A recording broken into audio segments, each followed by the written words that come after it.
Mes chers amis, bonjour. Nous allons voir maintenant une halakha tout à fait standard, basique.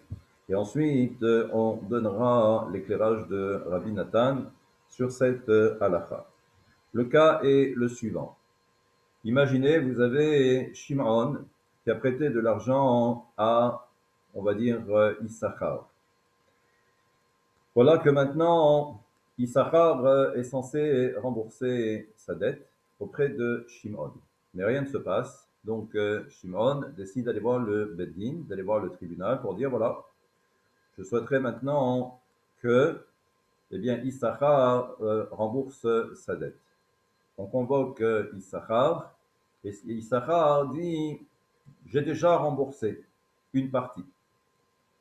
Donc les Chachamim ont considéré que c'est ce que l'on appelle modé bemiktsat, c'est-à-dire qu'il reconnaît en partie, pas la totalité, mais il reconnaît en partie.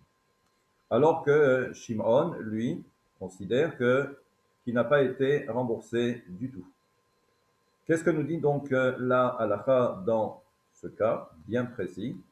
Eh bien, on va demander à Issachar eh bien, de prêter serment.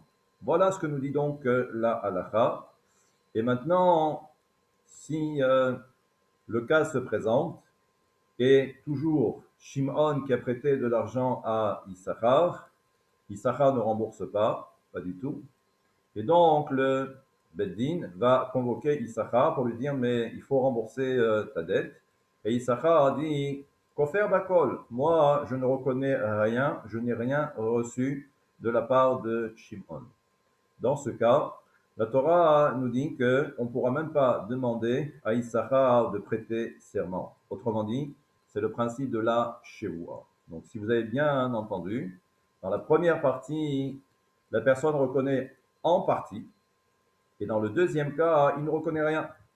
Moi, je n'ai rien de Shimon, je n'ai pas emprunté chez Shimon. Donc ça, c'est la halakha. Donc maintenant, on va essayer de comprendre qu'est-ce qui se passe. Rabbi Nathan va maintenant essayer de donner un autre visage, un autre aperçu de cette halakha, toujours dans l'écouté halachot Hoshen Mishpat halakha he. Et il dit là-bas, Valken tifta Torah sheishava ki hashevoa benekiktat chafetz dain sefer Torah. Lorsque l'on va demander, dans le premier cas, on va demander à Issachar, puisqu'il reconnaît en partie, alors à ce moment-là, on va lui demander, on va lui exiger de jurer, de prêter serment, et on va mettre entre ses bras un Sefer Torah. היינו שנותנים בידו ספר תורה ובזה מזכירים אותו ההתפארות שיש בישראל. À travers ce Sefer Torah, il doit y avoir une prise de conscience que chaque enfant du peuple d'Israël a en lui une itpa'aout, une grandeur. בכלל ובפרט ובפרטי פרטיות עד שיזכיר את עצמו שבוודאי גם בו יש ההתפארות. Et lorsque l'on va demander donc à Issachar de jurer avec ce Sefer Torah entre ses mains, il faut qu'il prenne conscience que dans le détail du détail, il doit lui également reconnaître qu'il fait partie de l'ensemble du peuple d'Israël. Et à ce titre, à ce moment-là, il est obligé de reconnaître la vérité. Parce qu'on ne peut pas prétendre d'un côté faire partie du peuple d'Israël et accepter ou endosser cette notion de grandeur, et d'un autre côté ne pas reconnaître ses torts. Et là, donc, c'est pourquoi. Nous savons que chaque juif détient une lettre de la Torah. בכל זמן ששם ישראל נקרא עליו, עדיין יש לו אחיזה באותו האות. Et tant que cet individu, tant que Issachar porte en lui justement ce nom de Israël, alors à ce moment-là, c'est comme s'il avait encore une attache, une connexion avec la lettre de la Torah qui lui correspond. Et là donc, Rabbi Nathan continue, il nous dit, Valken, notnim beyado sefer Torah l'ishava, ובזה מזכירים אותו ההתפארות של ישראל, ומראים לו מה שרוצה לפגום חס ושלום. Et à travers ça, on lui dit, mais comment tu veux renier? Avec ce Sefer Torah, hein, tu veux renier la grandeur du peuple d'Israël. Et d'ailleurs, comme il est dit,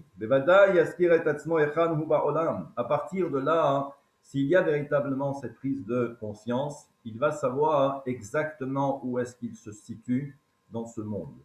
Et il est sûr et certain hein, que cette personne, Issachar en l'occurrence, et reconnaîtra son erreur et bien évidemment qu'il remboursera sa dette à Shimon.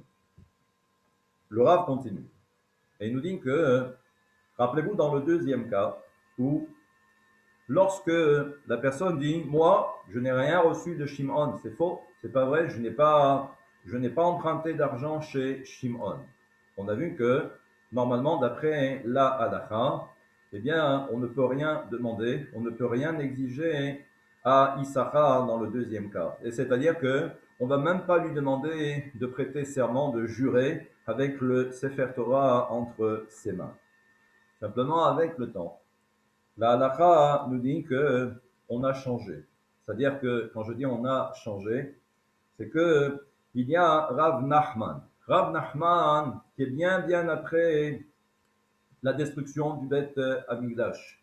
Donc c'est une autre génération.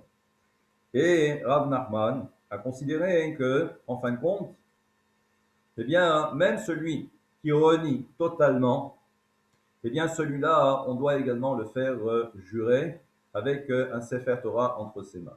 Et là, on ne comprend pas et on se dit, mais pour quelle raison? Dans ce cas où au départ, on avait dit que, eh bien, on ne va pas lui demander de jurer parce que de toute façon, il a renié en bloc. Et ça veut dire qu'en fin de compte, même si on lui met un Sefer entre ses mains, eh bien, il est sûr et certain que il ne dira jamais la vérité. Parce que s'il est capable, alors que son ami lui a prêté de l'argent, il est capable de renier, alors à ce moment-là, même avec le Sefer Torah, les Chachamim ont considéré que ça ne changerait rien. Rav Nachman, lui, a une autre vision.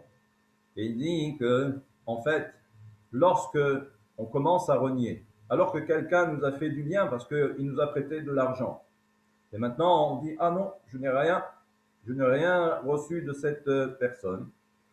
Rav Nachman a considéré que à cause de la galoute, à cause de l'exil qui commence, eh bien malheureusement, même un juif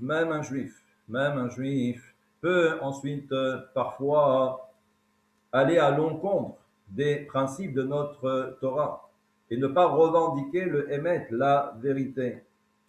Alors, ce que Rav Nachman nous dit, c'est que, en fait, un juif, c'est à cause de l'exil qu'il va renier. Mais si on lui met un Sefer Torah entre les mains, eh bien, il est sûr et certain que, avec cela également, on arrivera à faire en sorte qu'il change et qu'il accepte maintenant de reconnaître son erreur. Et c'est pourquoi ce que dit ici Rabbi Nathan, כדי להזכירו ההתפרעות שלו על ידי השבועה, שעל ידי זה יודע כנזכר, כי גם בו יש עדיין התפרעות. Parce qu'il dit qu'un juif, quel qu'il soit, eh bien, dans ses derniers retranchements, il est sûr et certain que cette hitparout, cette grandeur qui l'anime, finira également par remonter à la surface et montrer que un juif, ça reste un bon juif. כי מובן בכתבים שמלווה ישנה וסוד בחינת ניצוצות הקדושים שהם בחינת טוב הכבוש המגולגלים בכמה וכמה שנים שמריבות הרע החופה עליהם באים החרשות. Et il dit en fait que, et là on comprend le principe, pourquoi Rav Nachman? Il dit parce que ce Tov qui incarne justement cette grandeur de chaque juif, à cause de l'exil, elle est tombée dans les forces du mal. Et ça veut dire que c'est pour cette raison que cet homme nie en bloc et dit moi j'ai rien reçu. Mais il dit en fin de compte, si on commence un petit peu à gratter, eh bien on va voir que cette étincelle du juif finira à nouveau par resplendir et montrer le meilleur d'elle-même. Et en fin de compte, on comprend qu'il ne faut jamais désespérer.